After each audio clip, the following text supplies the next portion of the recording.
The air in Shanghai tastes metallic, like old coins and wet neon. It's not just pollution, it's the flavor of constant observation. My cover was Dr. Evelyn Reed, a visiting professor of applied linguistics researching ancient Chinese dialects. In reality, I was a ghost searching for a different kind of language, the digital blueprint of the Phoenix chip. This wasn't just silicon, it was China's leap toward uncrackable quantum communications, threatening to nullify decades of Western encryption capability. The briefing package, delivered via an encrypted flash contained within a hollowed-out jade pendant, outlined the urgency. We needed the schematics, specifically the proprietary entanglement stabilization protocol, before the chip went into mass production for the PLA's strategic command. The cost estimate, even before I stepped into the target zone. High. My immediate concern wasn't the Ministry of State Security, MSS, per se, but the algorithm running their facial recognition matrix across the city's 300 million cameras. Every face was data. Every movement, predictable. I lived my life calibrated against this predictive modeling. I used 4 different routes to the same innocuous coffee shop every week, switching my glasses, adjusting my gait, shaving millimeters off my heel height. Anything to keep my biometric footprint nebulous, a flicker in the vast digital fog. The primary target facility, the Wuhan Institute of Advanced Materials, WIM, was a fortress. Access was impossible without an internal conduit. I spent 6 weeks establishing Dr. Reed's bona fides in the academic community, delivering lectures on linguistic drift while my real work involved drifting just outside the operational security parameters of WIM. The paranoia was a physical weight. I trained myself to breathe only through my nose when speaking to potential contacts, minimizing the release of trace bioindicators that could be analyzed later. I never repeated a street vendor for food. I changed my perfume daily. Every choice was a countermeasure. Tonight, the pressure intensified. A message, delivered through a subtle fluctuation in the electromagnetic signature of my apartment's ventilation system, confirmed my deepest fear. My secondary clean phone had been remotely cloned by a state actor. They weren't just watching, they were preparing to listen in stereo. The game had just escalated from perimeter surveillance to active penetration. The jade pendant felt heavy against my sternum, a promise and a burden. The conduit was codenamed Anchor. He was Dr. Lin Wei, a lead engineer on the Phoenix chip project, deeply patriotic but profoundly disillusioned by the recent disappearance of a former colleague who had voiced concerns about the chip's testing integrity. Dr. Lin's vulnerability wasn't ideology. It was professional ethical outrage, the most reliable crack in a secured wall. My initial contact had to be subtle, untraceable, and, crucially, initiated in a place where ambient noise masked acoustic signatures better than any scrambler. I chose the Shanghai Grand Theater during the intermission of an aggressively loud peaking opera performance. The strategy, the accidental, bump, and the dropped prop. My prop was a specialized lighter, engineered to emit a highly focused, directional audio signal containing an encrypted one-time pad key, disguised as a personalized corporate gift. As I retrieved the lighter near him, my hand brushed his jacket. The signal initiated a handshake protocol with a burner phone he carried, purchased months ago by a cutout. The moment was agonizingly slow. The crowd noise was a comforting, deafening chaos, yet I felt the eyes of every single person in the crowded lobby, believing one pair belonged to the Mrs. Lin Wei reacted exactly as predicted, stiffening, scanning the room quickly, and then nodding almost imperceptibly as he picked up his coat. Later that night, secure in a leased service apartment 20 kilometers away from my official residence, I decrypted his first transmission. The core schematics are segmented, digitally signed by 3 separate leads, including myself. Physical extraction is impossible. Only data exfiltration is viable. This confirmed the extreme security measures. WIM wasn't using air-gap systems. They were employing a triple redundancy digital keying system, requiring an asset to bypass multiple biometric and cryptographic locks simultaneously. The sheer scale of the operation required now necessitated involving 2 other assets, dormant and extremely high risk. I filed my preliminary report using a burst transmission routed through a decommissioned Japanese weather satellite, knowing the time window before detection was less than 0.8 seconds. The Phoenix chip was closer than I thought, but the cost calculation included activating asset alpha and asset beta. Their survival rate, statistically, was negligible. Dr. Lin's commitment crystallized when I presented the evidence of his colleague's fate, a digital ghosting confirmed via third-party intelligence regarding a forced relocation to a re-education facility in Xinjiang. This wasn't merely dissent, it was a black mark erased from the state ledger. He agreed to provide access codes and timing windows, but demanded an absolute guarantee of extraction for his family. I knew the promise was largely performative. Guaranteed extraction for high-value defectors and their immediate family from mainland China rarely succeeded without devastating collateral damage.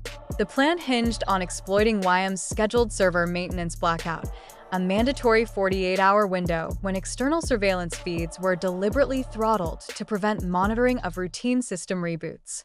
This provided our narrow operational window. Asset Alpha, Raptor, was activated, a former U.S. Marine intelligence officer operating under deep cover as a logistics manager for a German shipping firm in Ningbo. Raptor specialized in electronic warfare and ingress/egress. Asset Beta, Lotus, was the wild card, a local contact, a highly skilled driver and surveillance countermeasures expert whose loyalty was purely transactional, paid in untraceable South American crypto.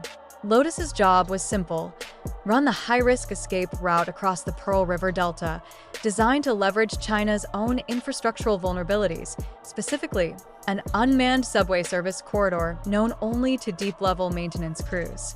I met Raptor at a clandestine safe house in a derelict shipyard outside Suzhou. The exchange was minimal, a compressed data package containing WIM floor plans, the current security rotation schedule provided by Lin Wei, and the specific requirements for the data siphon device, a customized memory module disguised as a voltage regulator, requiring high-frequency power spikes for activation. Raptor's expression was grim. "This whole op smells like bait, April," he murmured, his voice tight. "They shut down external feeds for maintenance. That's a luxury, not a necessity. It's too clean." His assessment echoed my own paralyzing certainty. The MSS wasn't just watching us. They were shaping the environment, letting us believe the path was clear while narrowing the exit chute. We were operating in a cage where the door was unlocked, but the floor was covered in tripwires. The data drop for Lotus was the highest tension point of the entire prelude. It had to be executed on foot, in the center of the busiest marketplace in Old Shanghai, the Golden Mile, during peak consumer traffic. The MSS relies heavily on identifying anomalies. A brief, static contact in a crowded, fluid environment is their blind spot, provided the contact duration is less than 3 seconds. The drop itself was mundane, a specific brand of imported instant coffee container, hollowed out, containing a miniaturized satellite beacon and the initial crypto payment for his services. I walked the mile 3 times, adjusting my pace, deliberately engaging with street vendors to establish a pattern of distraction. My focus wasn't on the faces around me, but on the reflective surfaces, window panes, wet cobblestones, searching for repeating reflections, the telltale sign of a trailing team setting up staggered observation posts. I spotted 2 anomalies: a man selling silk scarves whose inventory hadn't moved in 20 minutes, and an elderly woman carrying a caged bird whose rhythm of rocking was artificially slow. Both signals pointed to professional surveillance. The instant coffee drop was scheduled for 14:15. At 14:14, the vendor selling silk scarves pulled out a cigarette. The brief flicker of the lighter flame provided the necessary distraction. I executed the contact, dropping the container near a display of dried herbs, knowing Lotus would pick it up within 5 seconds under the guise of examining spices.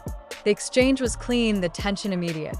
However, as I rounded the corner onto Zhujiang Road, the elderly woman with the birdcage made a critical mistake. Her pace quickened to match mine precisely, a subtle increase that breached the boundary of coincidence. I slipped into a narrow tailor shop, feigning interest in a bolt of blue silk. Through the reflection in the glass cabinet, I watched her pass, confirming the profile.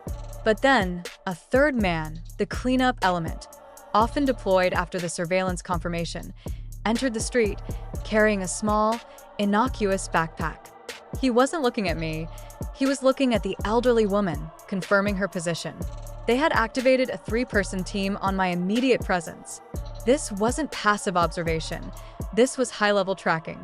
The safe word, Dahlia, flashed through my mind, signaling Raptor that the preliminary security environment was compromised. The operation was now running hot, 2 days before the scheduled infiltration. The infiltration phase required synchronicity approaching molecular alignment. YM server blackout was scheduled for 2 o'clock.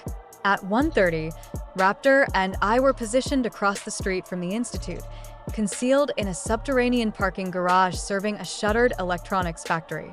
Raptor had spent 48 hours modifying the voltage regulator/siphon device to bypass the facility's internal power fluctuations. Meanwhile, Dr. Lin, our anchor, was performing his final preparation inside.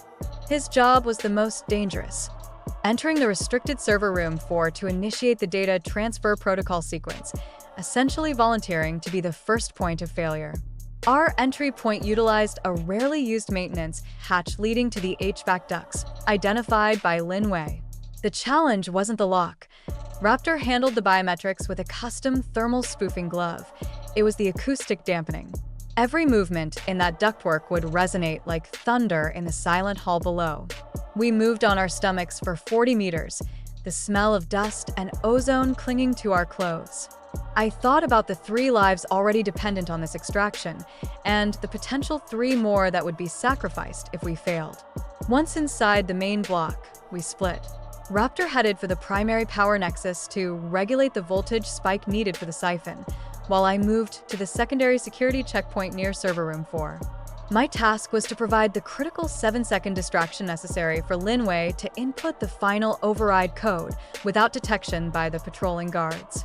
The distraction was a calculated risk, a highly focused electromagnetic pulse, EMP, designed to temporarily scramble the guard's comm system, forcing him to manually reboot his console. At 2:07, I activated the EMP, hidden inside a hollowed-out fire extinguisher. The guard stopped, irritated, adjusting his headset. 7 seconds. I watched Lin Wei's silhouette through the frosted glass of the server room door as his fingers danced over the keypad.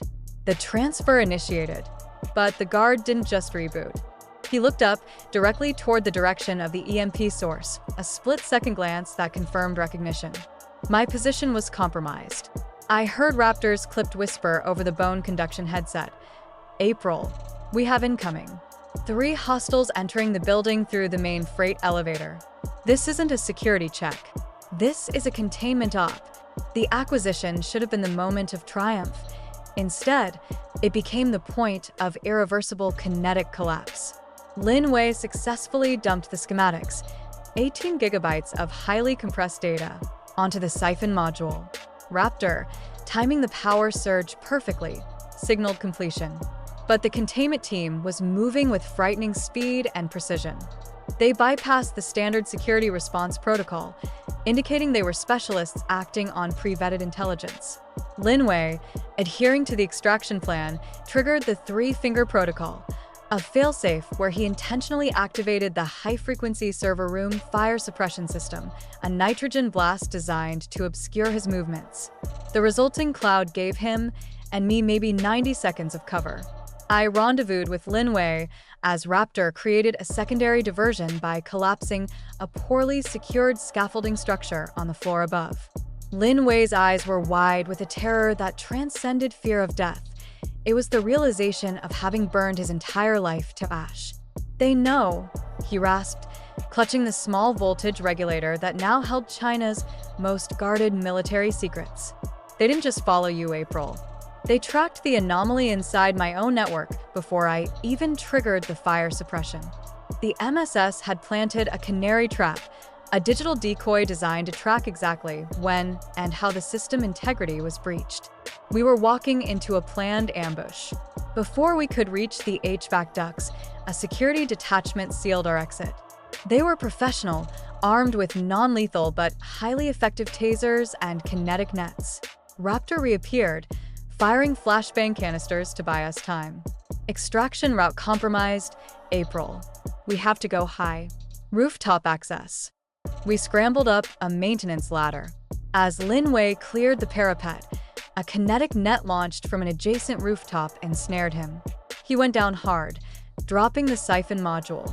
I lunged, grabbing the regulator just as 3 uniformed officers descended on him. Lin Wei looked directly at me, understanding the terrible calculus. Go. My family, remember? He roared, drawing their attention fully to himself. That roar was his final sacrifice. It bought me 30 seconds to follow Raptor onto the adjacent roof. Lin Wei was immediately subdued, captured with the chip secret safe in my pocket, bought at the cost of his freedom and likely his life. The escape necessitated activating Lotus far earlier than planned, forcing him to navigate the highly structured grid of the city during the most vulnerable hours before dawn. Raptor and I were on the run across the dizzying expanse of Wuhan's high-rise construction labyrinth. We needed to reach the designated emergency extraction point, a derelict loading dock 15 kilometers away, on foot, without triggering the city's geofencing alarms. Every rooftop escape required scaling fire escapes and jumping structural gaps, fueled by adrenaline and the grim knowledge of Lin Wei's capture. The MSS containment teams were coordinated by real-time satellite data, anticipating our vectors of movement before we even committed to them. Raptor, attempting to jam the local surveillance drone frequency, ran into a dedicated counter-EW signal. They aren't just blocking us, April. They're feeding us false location data, he yelled, ducking behind a massive air conditioning unit as laser sights danced across the metal. Our only chance was to force the MSS into a localized, kinetic pursuit, diverting resources away from the primary extraction corridor being prepared by Lotus. I made a brutal decision. Raptor had to create a high-value distraction, guaranteeing our separation but drastically reducing his own chances of survival. I handed him my operational phone, loaded with enough deliberately corrupted intelligence to keep the MSS busy for weeks. I'm taking the south route. Go north. Create noise, Raptor. Loud noise. He nodded, his face etched with acceptance. Tell them the chip was worth it. I watched him sprint toward a massive illuminated billboard structure, his silhouette a beacon against the pre-dawn sky. Seconds later, a tremendous, localized explosion rocked the cityscape. Raptor had utilized the remaining power cells in the EMP device to overload the billboard's main transformer, triggering a massive, blinding power outage across 2 city blocks and creating localized pandemonium. The pursuing MSS units immediately pivoted toward the high-value target, Raptor. That explosion was the second life sacrifice for the Phoenix chip. I slipped into the shadow of the blackout zone, running until my lungs burned, praying Lotus was already moving into position. The Golden Mile Gauntlet was Lotus's domain. He was waiting near the loading dock, not in the vehicle we had prepared, but on an old, high-powered delivery scooter. A critical change in plan, signaling the heightened security environment. They have floodlights on the dock. Too slow, April. We go underground, he hissed, thrusting a spare helmet toward me. The scooter was agile, perfect for navigating the narrow, surveillance-free back alleys of the industrial zone. He drove with reckless, professional skill, weaving through the minimal early morning traffic like smoke. Our destination, the subway service corridor, our only way out of the immediate containment radius. Lotus maintained zero external communication, relying solely on his intimate knowledge of the city's structural decay. The pursuit began minutes later. Not official police, but unmarked black SUVs, driven by hardened MSS operational agents, adhering to a precision chase pattern. They were highly trained, anticipating our every feint and maneuver. Lotus didn't use speed. He used geometry, calculating blind spots and the seconds required for the SUVs to brake on wet pavement. He drove us directly toward the massive, multi-tiered interchange leading to the high-speed rail network. As we approached the access ramp to the maintenance tunnel, the lead MSS vehicle tried a high-risk maneuver, attempting to box us in. Lotus swerved violently, initiating the final, desperate gambit. He reached into his jacket, pulled out a flash drive identical to the siphon module, and threw it backward onto the pavement directly in front of the pursuing vehicle. The driver slammed on the brakes, distracted by the perceived retrieval of the target package. That second of hesitation was enough. Lotus drove the scooter directly down a narrow, unguarded pedestrian walkway, leading into the darkness of a service corridor. But as we entered the mouth of the tunnel, a focused laser beam hit the scooter's engine casing. They had a sniper element covering the corridor entrance. The engine seized immediately. Lotus pushed the scooter clear, throwing me against the damp concrete wall. Run, April. The subway line is 5 minutes ahead. I draw them. He didn't wait for my response. He pulled a concealed service pistol and began firing wildly into the tunnel behind us, creating a deafening echo designed to mask my exit. He was running a pure delay tactic, sacrificing himself to ensure the chip's escape. I ran toward the faint, rhythmic vibration of the approaching maintenance train.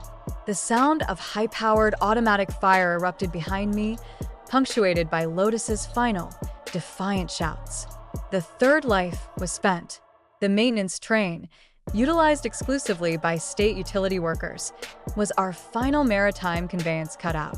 It ran on an elevated, single track that fed directly into a state-owned freight yard on the Yangtze River Delta, miles outside the official surveillance zone.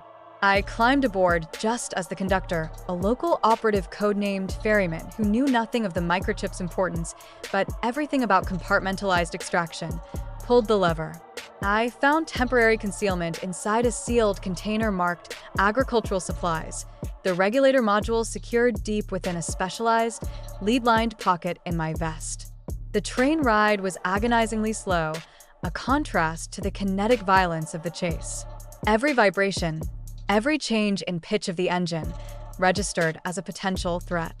My mind replayed the sound of the sniper fire, the image of Lin Wei's captured face, and Raptor's final explosion. 3 lives extinguished to protect a piece of intellectual property. This was the cost of deep cover. When we reached the freight yard, Ferryman pointed me toward a specific maritime container, number 47B, designated for immediate transit to Macau. "No stops, no communications," he whispered, his eyes avoiding mine. The container was already secured to a barge destined for international waters. I slid inside just as the sun broke the horizon, illuminating the grim reality of the shipyard. The 6-hour journey down the Yangtze was a slow descent into psychological decompression. I spent that time running complex diagnostic checks on the siphon module using a secondary analog reader, confirming the integrity of the schematics. The data was clean, confirmed. But the paranoia didn't dissipate with a physical distance. I knew the MSS would execute immediate, brutal post-mortem analysis of the entire operation. Lin Wei would be interrogated with extreme prejudice. Raptor's body would be recovered and analyzed. Lotus's identity would be traced back to the network of local support we used. My cover as Dr. Evelyn Reed was burned entirely, the academic world now a liability. The sheer weight of intelligence resources China could bring to bear made extraction a temporary reprieve, not an ending. Even on international waters, the threat of targeted interdiction remained high. The 3 deaths were a debt I carried, a reminder that espionage at this level is the coldest form of arithmetic, the value of the intelligence divided by the lives required to obtain it. My exfiltration was successful, ending on a covert CIA submersible rendezvous point off the coast of the Philippines. The Phoenix chip schematics were secured, analyzed, and confirmed to be the technological leap our intelligence projections had feared. The operation was classified as an unmitigated success at the strategic level. But for me, the victory tasted like ash. My debriefing lasted 72 consecutive hours, focused almost entirely on the methodology of MSS tracking and containment, confirming the existence of the canary trap. Within YM's network, they had known Lin Wei was compromised for weeks, allowing him to operate as bait, meticulously crafting the perfect trap for foreign intelligence. We hadn't exploited a vulnerability. We had walked into a funnel. The 3 lives lost, Lin Wei, Raptor, and Lotus, were calculated losses in the MSS ledger, a demonstration of their capacity to absorb and monetize operational risks. They used the extraction to identify our assets and secure their network further. The irony was devastating. I spent the next 6 months in mandatory, deep-level psychological evaluation, navigating the residual paranoia. Even in the secure confines of Langley, the urge to check the ceiling for surveillance bugs and avoid repeated travel routes was visceral. Every flicker of light became a potential sensor. Every phone call felt monitored.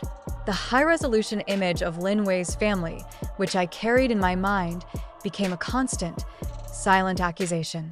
I attempted, through high-level diplomatic back channels, to secure their safety, but the response was a chilling silence, confirming they were likely already absorbed into the system as leverage.